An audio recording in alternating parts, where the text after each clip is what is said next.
dia menulis sebuah artikel yang cukup menarik, dalam arti kata membuat pemikiran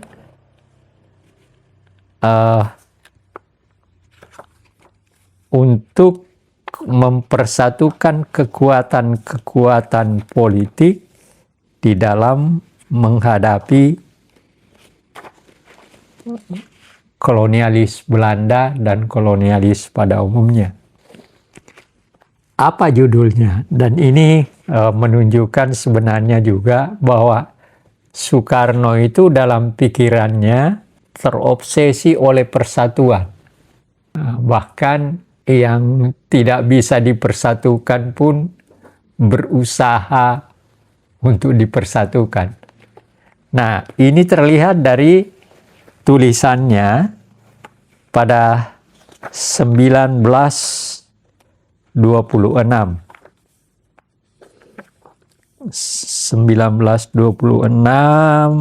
tahun 26 di dalam Suluh Indonesia Muda.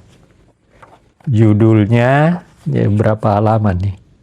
22 halaman. 22 halaman, judulnya Nasionalisme, Islamisme, dan Marxisme. Nah, coba coba bayangkan bagaimana dia berusaha untuk menggalang persatuan di antara kekuatan-kekuatan politik yang berbeda.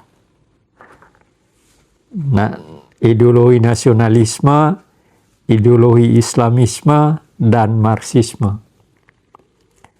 Jangankan dengan Islam dan Marxisme bisa disatukan sedemikian rupa, nasionalisme dan Marxisme belum tentu bisa.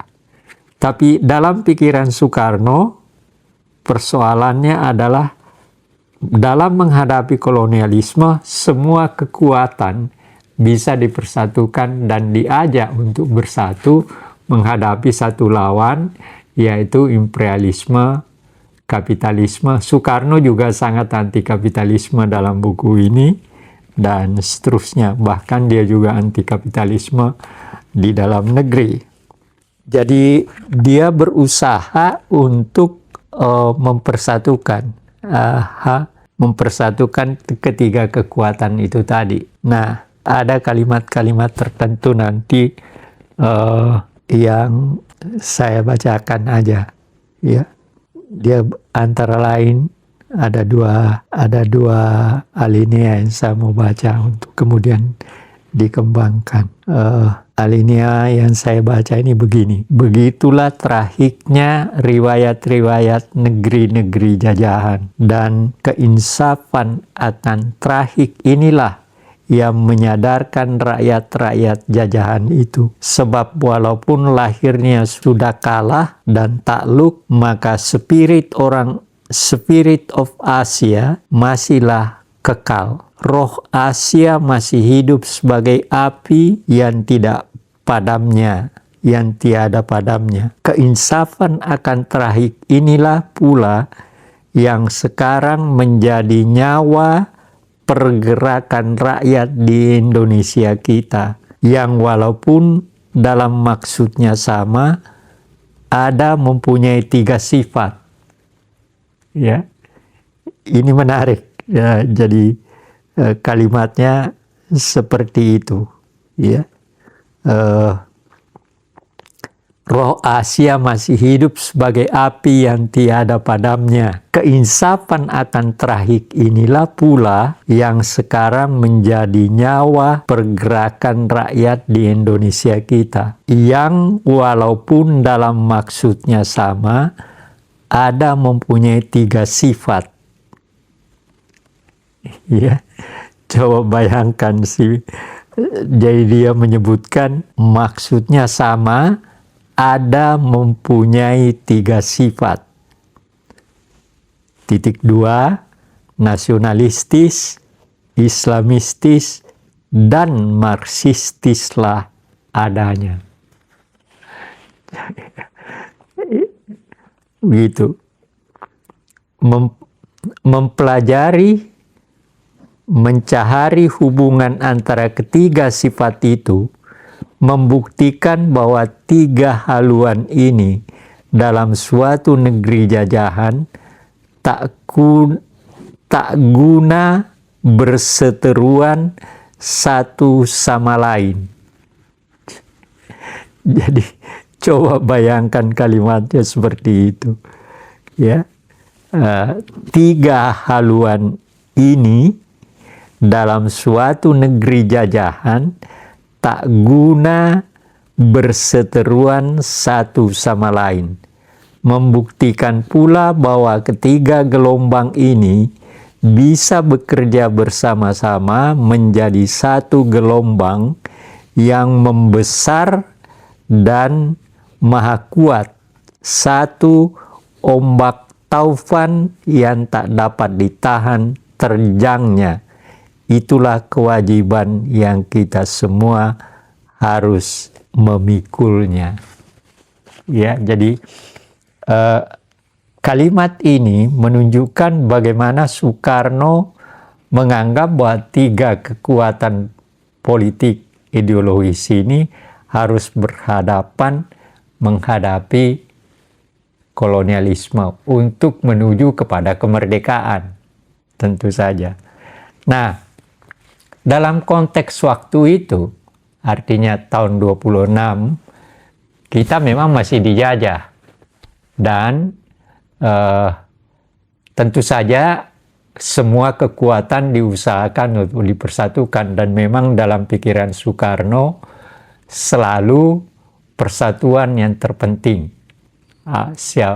Ya contohnya yang nggak bisa dipersatukan pun mau diusahakan dipersatukan. Tapi dalam konteks tahun 20-an, 26 ini, ya itu mungkin bisa terjadi. Dalam arti kata bahwa memang semua kekuatan harus bersatu menghadapi satu lawan yang yang menginjak-injak, yaitu penjajah. Jadi konteks waktu itu. Nah, dan memang Soekarno kemudian supaya dia punya kekuatan terorganisasi, dan tadi saya katakan bahwa di dalam ketika dia sekolah dia juga membentuk studi club, dan kemudian artinya dia berusaha mempunyai kekuatan di antara selama dia studi. Nah, lalu kemudian setelah dia selesai tahun 27 dia mendirikan partai. Dan nanti partainya ini juga berhubungan dengan mahasiswa-mahasiswa Indonesia yang ada di negeri Belanda. Itu. Nah, di dalam perjuangannya Soekarno memang menggunakan partai, dan dia mempunyai partai yang non kooperasi, artinya tidak mau bekerja sama dengan penjajah, pemerintahan penjajah. Itu. Ya. Makanya dia partainya selalu berada dalam situasi yang dikejar-kejar. Tetapi sebenarnya kekuatan partainya juga bukan hanya orang yang nanti para sarjana dari Belanda, ada Cokroaminoto, ada Sunario, ada segala macam tokoh-tokoh yang dulu di Perhimpunan Indonesia di Belanda. Setelah dia selesai, dia kembali dan dia masuk di dalam partainya Soekarno. Gitu. Ya, jadi berarti hubungan antara mahasiswa Perhimpunan Indonesia dengan Soekarno juga terus berlangsung. Dan Hatta pernah menjadi ketua dari Perhimpunan Indonesia itu tahun 24. Jadi sebelum Soekarno membuat partainya dan menulis artikelnya, Hatta di negeri Belanda menjadi ketua Perhimpunan Indonesia. Jadi setelah dia mendirikan partai, tentu saja dia dikejar-kejar, iya kan?